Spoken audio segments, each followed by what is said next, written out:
Hello out there in cryptocurrency land. Welcome back to Real Crypto, where we take the market one leg at a time while keeping the market cycle in mind. We're going to start out here on the 2-hour chart, move our way out to the daily chart, and we may even take a peek at Ethereum and maybe a couple other top altcoins. Not a scripted video, so we'll see what happens here towards the end. So looking at Bitcoin on the 2-hour, we can see we have the bottom here stopping right near the right hand shoulder over here, just before it, as a matter of fact, and rallying currently. So I've had a couple trend lines on my chart here as of recently, and while the slope is not the same, the thesis is the same of a bear flag being put in here. So coming down towards the lows, a pause is perfectly natural. We came down, 7 days in a row with a very slight pause here, barely positive, and then another 3 or 4 days to the downside. You can see the effects of that. We're at 85, 8,000. Now we're back down at 6,500. So that was fun. And then so down here, what we're expecting is a declining volume situation. So we're going to have some spikes, but the spikes are probably going to start getting smaller. The price is going to start increasing slowly but surely, and we'll probably oscillate between these two trend lines. At least this is what it looks like right now, these two trend lines. There is always a possibility we can go a little higher, a little lower, but usually by the time you have a trend, and Bitcoin is a very well trending coin, very well trending asset, this will usually continue for some time. I don't have an exact time frame that this may fail to the upside or the downside, but I'm guessing about a week, give or take a few days. So about a week or so. Let this volume dry out. It's going to take some time for volume to dry out. Price is going to move around. There's going to be some good shorting opportunities. There's going to be a few good long opportunities for the more active trader. For the less active trader, you're going to have to pick your spots. Now, from the broader term perspective, let's back out to the daily chart. On the broader term perspective, it looks like we're really coming down, and we're comfortable down below 7,000. We've been down here a number of times before. We were above 7,000 here for looks like about 19 days, but we've really seen a comfort level around the $7,000 level and lower, and that's where we're maintaining right now.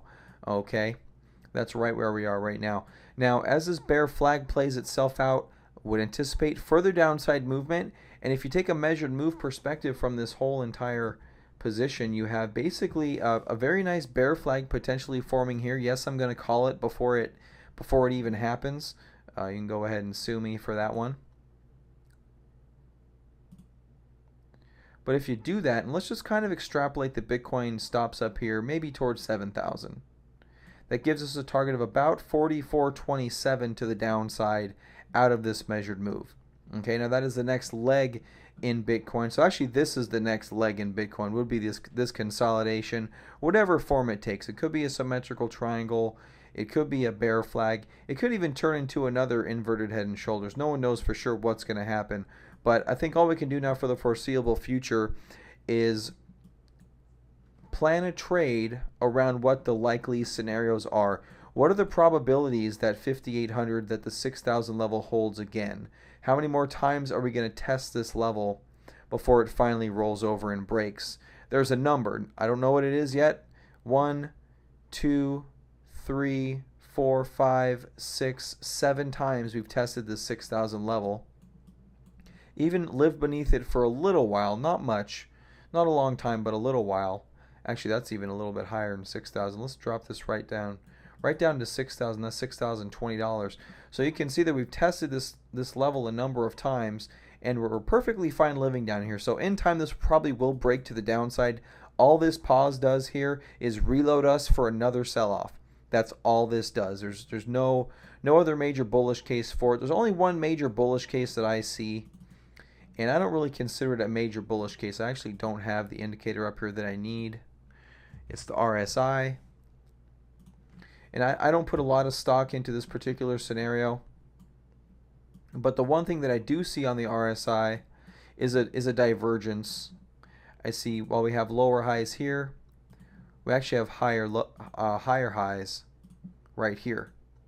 We have higher highs. So that's a very interesting dynamic, because if you notice, the price action here between this low and this high was very wide, and the RSI went down from 24 up to 60, And here we had a more narrow range, but the range went from 30 to 70. So, very similar range there. So 25 to 60. What's the math on that real quick? 35. So 35, and here we have 40. So 35, 40, and this range was even wider than that. This range was 24 to 80. So that's pretty interesting. So the range of this RSI has been getting wider as the price has been getting narrower. Now, in all honesty, this was actually a pretty symmetrical move. Let's go ahead and draw that out. I think it was fairly symmetrical in terms of price level. Actually, no, even that was a little bit muted. So you can see the smaller price range has been met with a wider RSI, which I think is fairly interesting. Don't quite know what to make of that yet. If you guys have some theories, please leave a comment down below. Guarantee there's more people out there with more experience with the RSI. This is, a secondary indicator at best for me. It's just something I happened to notice that I thought I'd throw out there for you guys. But my thesis right now is that this bear flag is going to behave very similarly to this bear flag. Okay. This bear flag is going to behave similarly to this bear flag. Maybe not necessarily in exact price action, but in the fact that it's a bear flag. It's going to give time for this RSI to wear off. If you notice here, we had the RSI poking at 30. This bounced right back up to 45 and then failed, and then we made two new lows before we started rallying again. So something similar could happen here, at least from the RSI. We could rally up here into the 45, whatever level this ends up being. If you notice, we rallied to the 45 here on a pause before we made new lows. So 45 seems to be a possible healthy level for Bitcoin to rally to from a RSI perspective. And then we can roll over again. Now, obviously, I don't think we're gonna, as we get higher, we're not gonna go back over 7,000. I don't think that's in the cards. But a nice pause here would just reload us for rolling over. And a break of this 5,800 level, 6,000 level would be very, very bad for the market. I think the sentiment will just go through the floor. And what you're going to see then is just a more prolonged sell-off. And we're not going to count those chickens before they hatch. But that's really what looks like is in the cards today. So RSI kind of giving us interesting signals. If you guys do have more information on that, or have more experience with the RSI than I do, please feel free to leave a comment down below. We can kind of hash through that theory. All right, let's take a look at Ethereum. This is the number 2 altcoin, very important altcoin, and you can see what's going on with the action here on the 2-hour chart. Back down to the 2-hour. We have a bear flag sitting here in Ethereum, pretty well formed at this particular point in time. So kind of right there, volume declining. A nice high volume low candle right there, but as you can see, Ethereum not really so interested in moving higher, and that's going to be very bearish for the market. Now, a few videos ago I talked about these very long-term trend lines on many altcoins, and Ethereum, this is Ethereum's long-term trend line. Let's go to the daily. So you can see right there where this red hash is coming across that long-term trend line. Looks like it's probably going to break it, and if it does, that is not good for the cryptocurrency market in general. And I know I'm going to get a lot of pushback on the market going lower. I've already seen a little bit of that, but the question you have to ask yourself is, market cap be damned, can we have sub 100 billion market cap? Absolutely we can. It's absolutely fully possible. As long as there's a number printed, it's possible. Anything can happen. This market was way overinflated, and it will probably be much underinflated before this thing, is completely done with.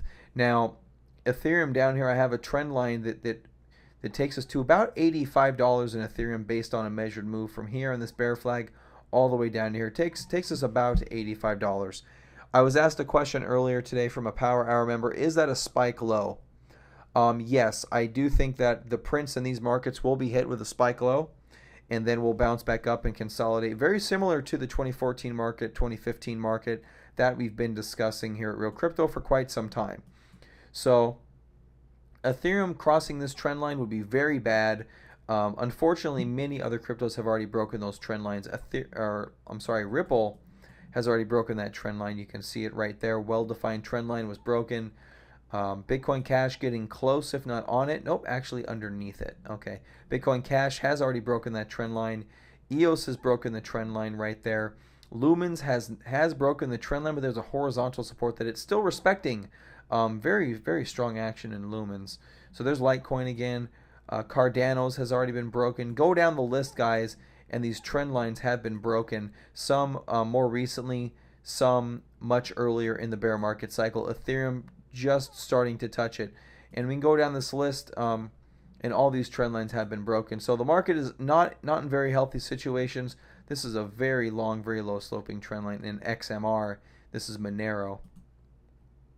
You've got Neo breaking all support, sitting at 21, going much lower, guys. This is not healthy for Neo. The point I want to get across is this market's very dangerous.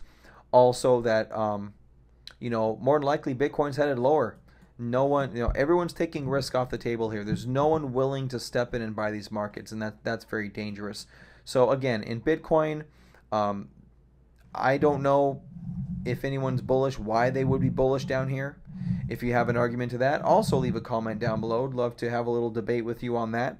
And if you have some alternative theories, ladies and gentlemen, please feel free to join us in the Slack chat room. Join us in the Real Crypto Power Hour, and we can feel free to discuss this every single day if you guys want to.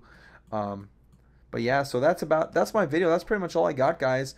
Move to the downside. We talked about a bear flag. That's exactly what's starting to happen. And the next downside move will come in time. Volume will probably increase. We're already seeing volume start to increase. And that's not good for Bitcoin. So, all right, ladies and gentlemen, thank you for joining me today. Please feel free to join that Slack community. It is free. If you guys have some questions or wonder what to do with your Bitcoin if we cross this 5,800 level, I had a member of the Slack chat room that's been with us for a very long time say they're still holding some positions in alts. So, I guarantee there's lots of people out there with questions on what to do, and usually the answer is sell before the problem gets worse, and it's going to get worse before it gets better. But if you have some questions about that, leave a comment down below. Join us in the Slack chat room. You can always join us on my website, real-crypto.com, and you can sign up right on the homepage right here for that Slack chat room. And if you're interested in the services that I provide, which are Real Crypto Power Hour, Real Stocks Power Hour, please feel free to sign up for those as well. All right, ladies and gentlemen, thank you for joining me today. I'll see you guys next time.